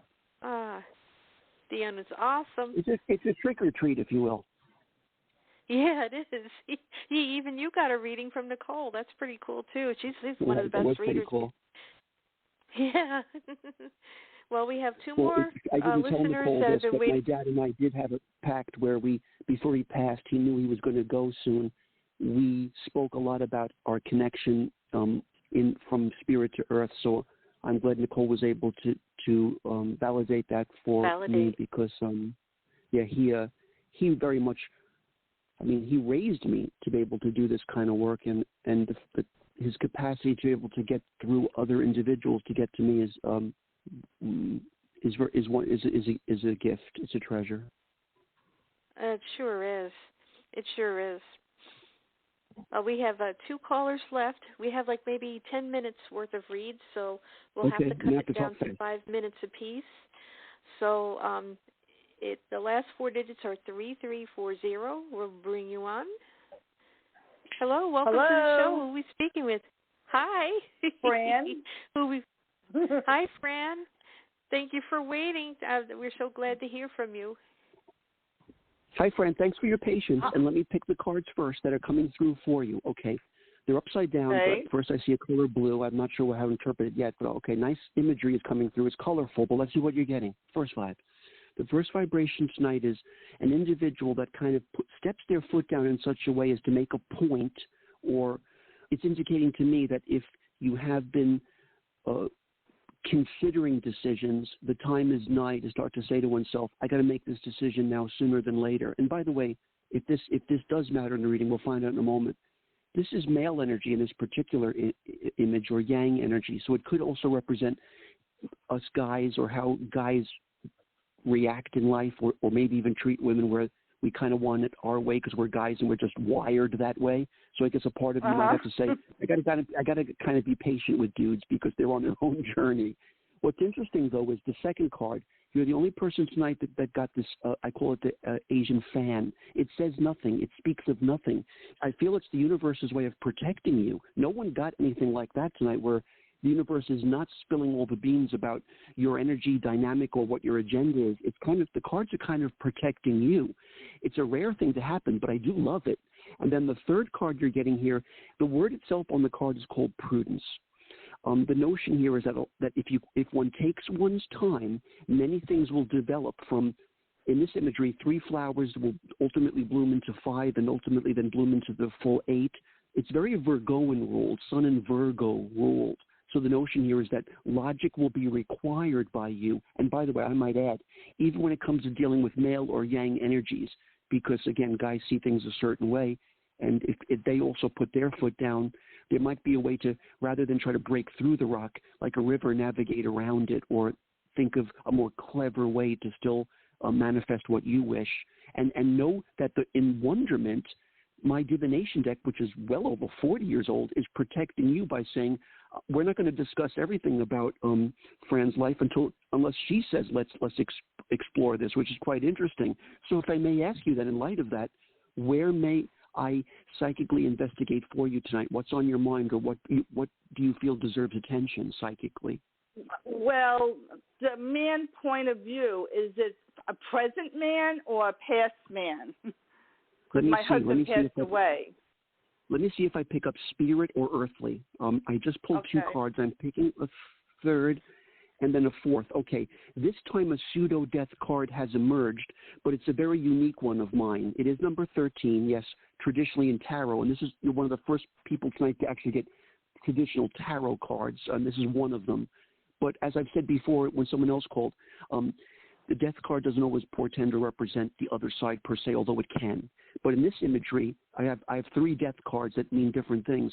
This is someone trying to put their hands on another, or say, may I connect with you again? I've learned some new things about myself and the heavens. Will you allow me to will you be receptive to my energy once more?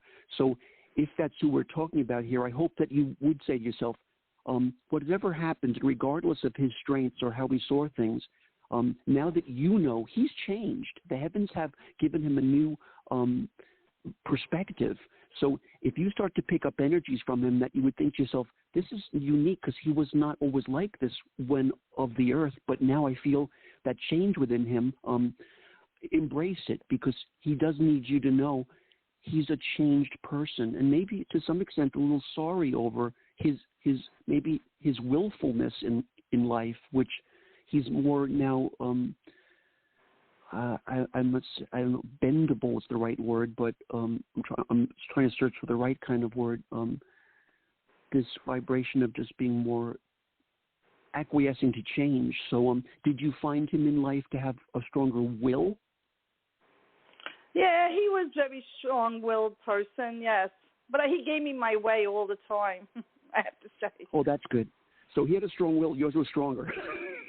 Yes. But frankly, I have to say to you, it took the third card, though, to get to him in the heavens. Therefore, the first two were very earthbound. So I'd have to say, I feel we're really talking about both individuals here, one of the earth and one no longer of. The one no longer of is going through a metamorphosis, but the one of the earth had two cards for him. So with his energy field, it seems to be saying things like, I own my power and I have it. Decisions have to be made about certain things, and it seems that I'm happy to hear you kind of can sway energies your own way at times or trust your power, because you don't want anyone to potentially take you in a directive you don't want to go in. So hold on to that strength that you seem to naturally have. So it's a little bit of both people, actually. Okay. All right. And I'm coming to see you Friday. Oh, cool. Oh, cool. Yeah. I'm coming to see you Friday. It's going to be Friday wild also. that night. Yeah, that is going to be quite an extravaganza. I can't wait. Okay. I can't wait to see you too. Okay, but thank you for the reading. Oh, you're welcome, friend. Thank you. I'll see you soon. Thank you for calling in, Fran. Thank you, Sue. Bye. You're welcome. Take care. Okay, hopefully we have time for our next caller. Yes, we do. We have about 5 minutes left. Last four digits are 4149. Hello. Hi, welcome to the show. Who are we speaking with? Hi, Sue and Daniel. This is Karen. How are you? Hi, Karen. Oh, good to hear from you, Karen. Thanks. As I'm speaking to you, and as the cards have heard your voice, Karen, I've chosen 3 cards for you because they hear your voice. They know you more than I do at this point. So let's see what came through. First 5. Okay. The first card that's coming through represents, I would have to say, change. And I would imagine, look, any intuitive can say change, blah, blah, blah. But this is a unique change because it's a little deeper than that. It's saying things like, let's go into the depth of change, understanding that the only permanent thing is impermanence. The only certainty of life is uncertainty, but you can still trust the change. Now let's go into the second vibration you're getting, partnerships with others, people on the same page.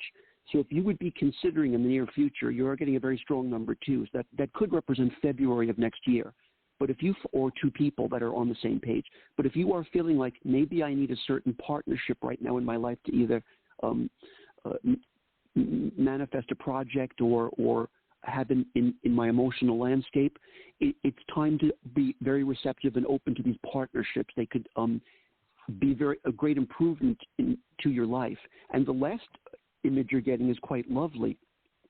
It's a painting of mine, a print of a beautiful chalice with the word love floating over it. So it shows me you're a person who does vibrate to unconditional love, and whether you frankly would ever call yourself intuitive or a psychic or not, I do feel you have those natural tendencies to be that way. So judging from what we've seen here, changes and trusting sometimes the impermanence, partnerships and love, where do you feel I might go for you tonight that could hopefully assist you? Wow. Oh, my gosh. I know sometimes it's hard to put into a question. It is. I have one daughter, and she lives in California, and she really wants me to move there, and I'm in Florida right now, so I don't know. Do I leave here permanently? You know, that's a big change for me because I've been here for forever, for like 28 years, and I'm a massage therapist, and I do ear candling and all different kinds of healing. So I don't know, Daniel. Well, clearly Florida does have its magic, and you had your purpose there. But let's talk about your daughter first, because her energy impresses me the most. This gal I feel she gives a lot, but she demands a lot too. So I can see when she's saying something like this, no one should hear this and say how frivolous. Like she can say whatever she wants, but Karen should do whatever she wants. I feel it's hard to ignore a daughter like this that makes these kind of sort of pseudo demands, because she's strong.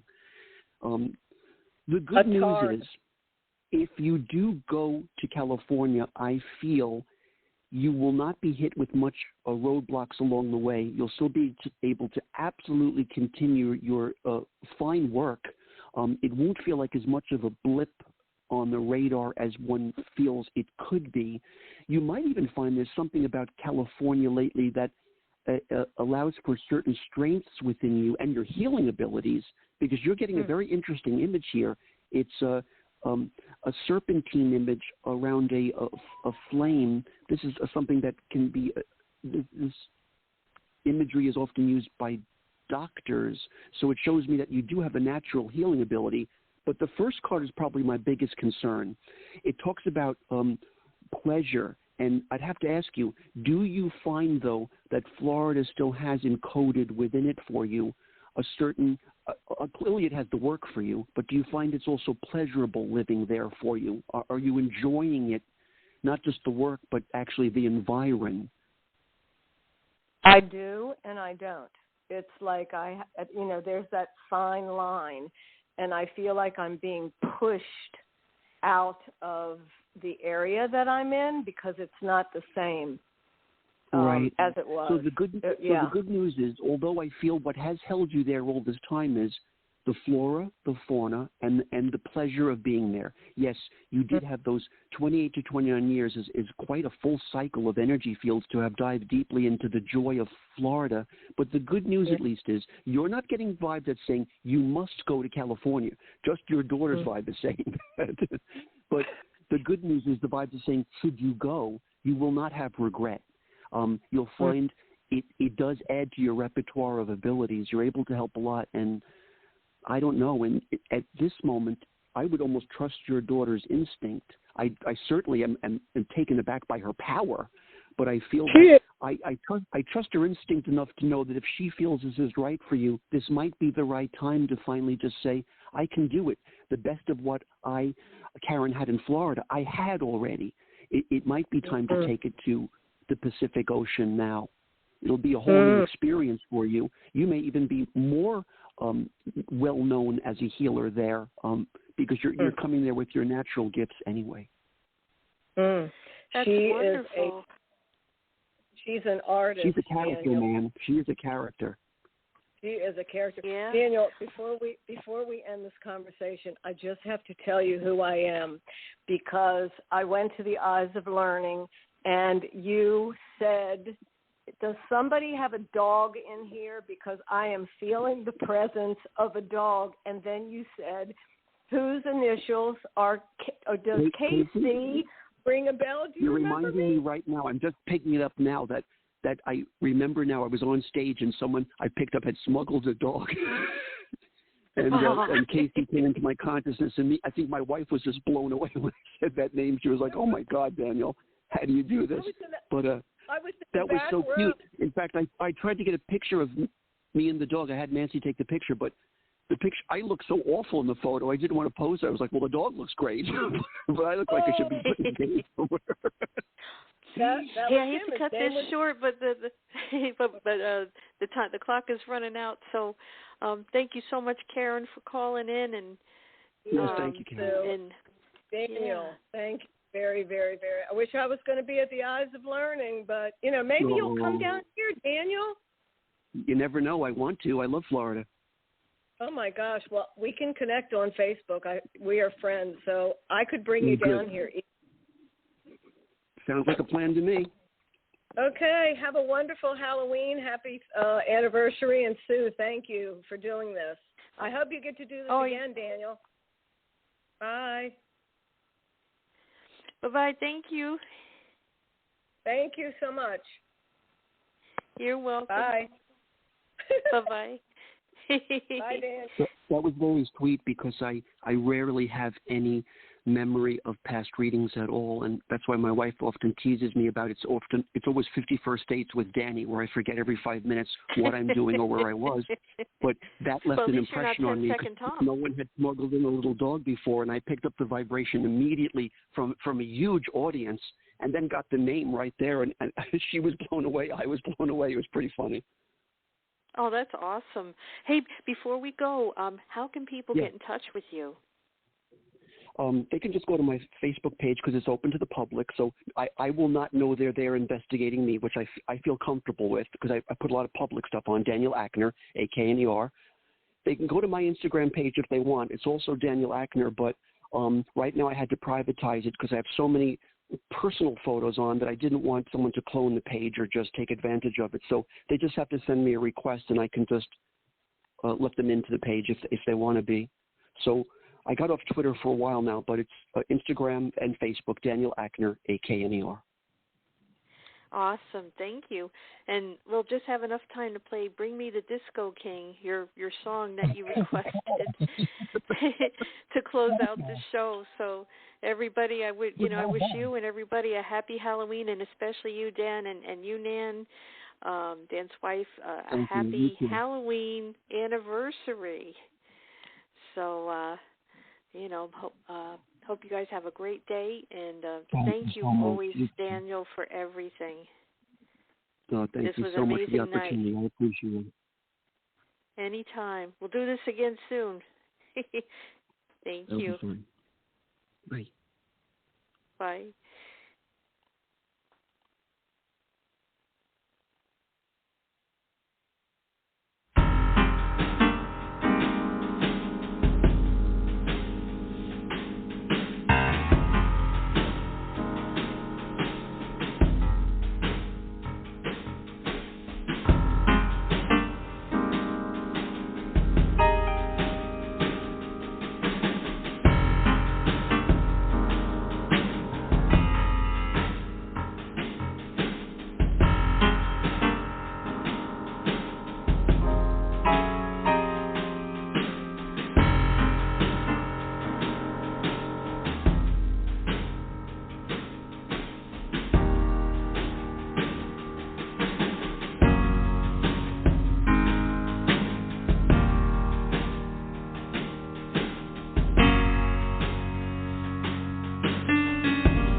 You promised me the ending would be clear.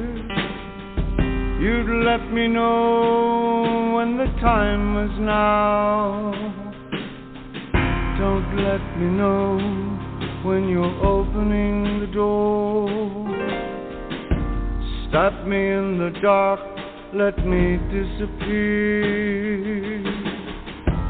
Memories that flutter like bats out of hell stop you from the city spires. Life wasn't worth the balance or the crumpled paper it was written on. Don't let me know we're invisible. Don't let me know we're invisible. Hot cascades that you trailed around, cold, cold nights under chrome and glass, led me down a river of perfume limbs, sent me to the streets with a good time, girl. Don't let me know we're invisible. Don't let me know we're invisible. We could dance, dance, dance through the fire. Dance, dance, dance through the fire. Feed me no lies. I don't know about you. I don't know about you.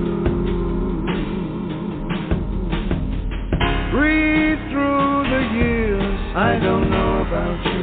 I don't know about you. Bring me the disco king. I don't know about you. I don't know about you.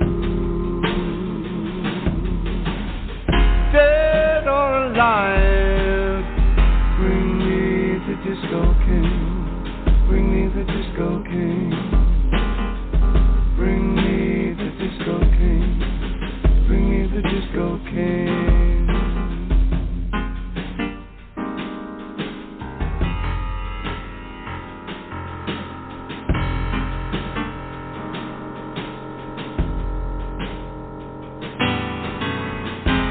Spin-ups with those who slept like corpses. Damp morning rays in the stiff bat clubs. Killing time in the 70s. Smelling of love through the moist winds. Don't let me know when you're opening the door. Close me in the dark, let me disappear. Soon there'll be nothing left of me. Nothing left to release. Dance, dance, dance through the fire. Dance, dance, dance through the fire. Feed me no lies. I don't know about you. I don't know about you. Breathe through the years. I don't know about you. I don't know about you. Bring me the disco king. I don't know about you. I don't know about you.